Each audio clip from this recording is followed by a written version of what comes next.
Is there anything you guys want to add about the presidential? Because I thought then we could maybe switch really quick to some of the congressional races. Rob, is there anything else on the presidential, or Joe? No, I mean, I think, I'm going to try to spend a little bit of this weekend down in Virginia doing some grassroots campaigning. I'll hopefully be able to blog a little bit about that. I mean, I really do think it's about the ground game, and it's about showing up. It's really as simple as that. And as we're chatting here, I'm getting a voicemail notification that the Democratic Party has called me probably for the third time in the last 2 weeks. This is the first election, and I've been a registered Democrat now for a long time. This is the first election that I have gotten a phone call, and I'm in Maryland. This is not a competitive race from Maryland's point of view. We have one competitive congressional race, which we can talk about with Andy Harris, and I think that there's an opportunity for us to pick up a seat here. But yeah, this is a new year, and I think it's you're seeing this in the ground game. Right, I agree. Yeah, and One more thing. I'm pretty happy with where we are right now. I just want to be in the same place for the next 18 days. In 2 weeks. One last thing I did want to point out, some interesting technology on the presidential side, Barack Obama's iPhone application. Right. Really, really interesting. And the particular, the call your friends, I've noticed the states in the list. The way it works is it taps into your address book in your phone, and it says, who should you call based on the priority of states in the campaign. That has changed, and we've seen some states really moving up the list. So it's a very interesting future opportunity for where politics can go, and that's what I think you're seeing in ground game. Dean started this obviously in 2004, but you're really starting to see the fruits of what a true digital campaign can look like. What about the? I mean, as an aside, those the ads that Obama did in the Xbox 360 game, where you actually see Obama's ads. Great idea. Great idea. Does it matter? It's cool. Look, he's not using online, at least in the public stuff that we're seeing a lot of for advocacy. It's really about organizing, and what those ads do is you're sitting at home, you're playing a game, and it pops up, hey, early voting has begun in your state. That's, a nice subtle reminder, as Joe was saying earlier, for those motivated ones, oh, I can go vote today. Right. So I think it's really good for awareness. It's obviously very cool, just plain and simple. It's just neat, much like his 30-minute ad buy. The World Series is being moved potentially from Barack Obama. By Fox.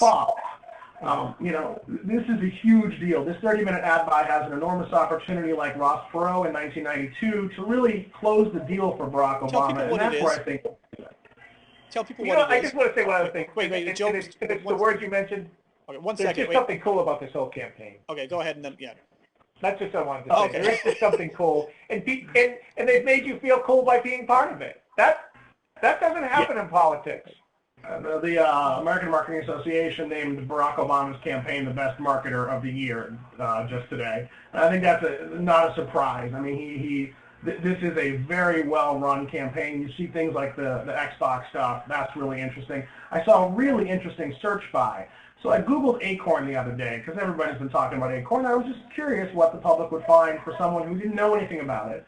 And right at the top of it was a search ad from Barack Obama saying, basically, stop the smears. Here's the truth about Acorn.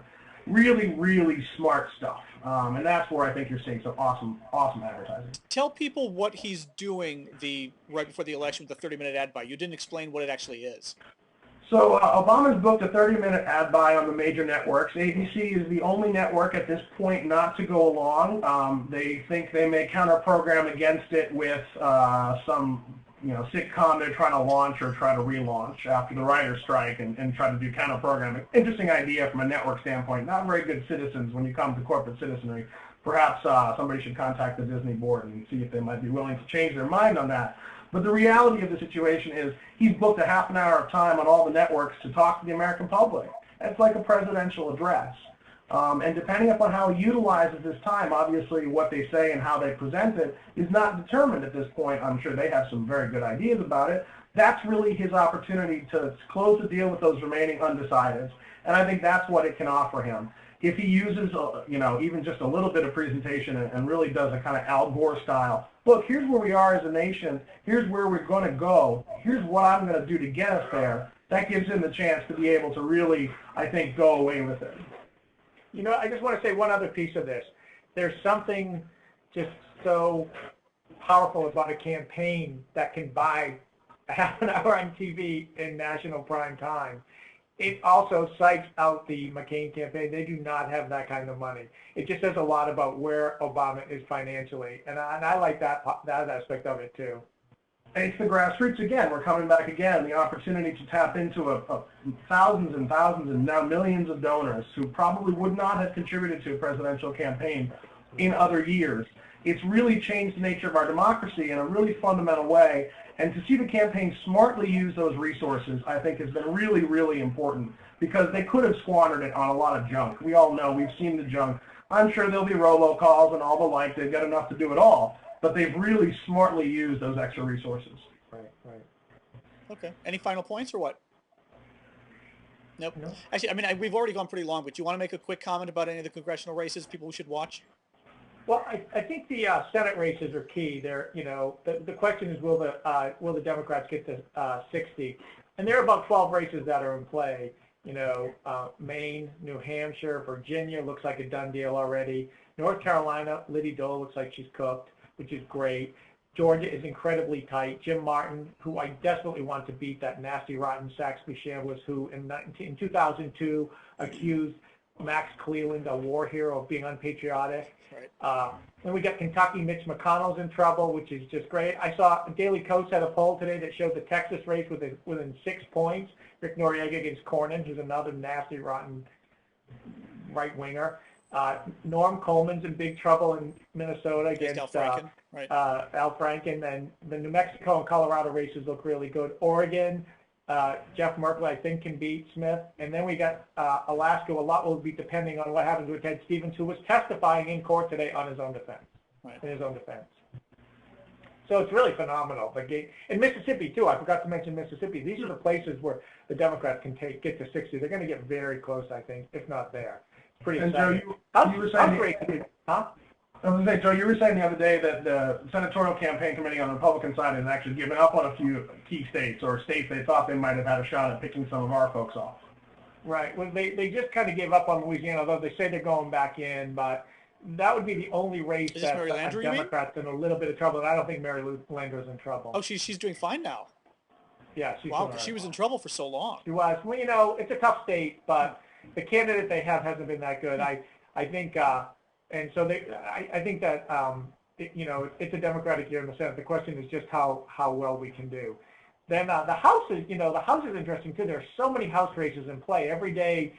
You know, it seems like there's a new listing from Charlie Cook that adds more Democratic races to toss-up or lean Democratic. They're coming our way. We're not seeing House races move away from us. We're seeing them move towards us. There are just a couple House members who are in trouble, incumbents, a lot of open seats that are looking good. Okay, one Democrat's in trouble, Tim Mahoney down in Florida, who took Mark Foley's seat and had multiple affairs. And anyway, so he's gone. Oops. But besides him, I think we're doing okay in the House, too. I think Nancy Pelosi will have a bigger majority. It's pretty exciting. Cool. I mean, my final thought, I guess, would be, you know, when was the last time a Democrat had coattails? You're looking at a potential for Democratic coattails. Bill Clinton never really had those coattails. He may have had a small showing in 1992, but certainly by the time he got to 96, the Democrats didn't really have a whole play on the Congress. And the fact that we have a team that is going together into this election, I think, is a really significant development. And I think that maybe puts us in a really strong position for those first 100 days when it comes to an agenda that we all can agree on, as opposed to spending the first 100 days where Congress is fighting with the president. The bat phone's ringing. All right. Sorry. That's okay. We were going to cut this anyways. All right. Then thanks, guys. We'll do this again next week. Yeah. All right. Sounds good. Later.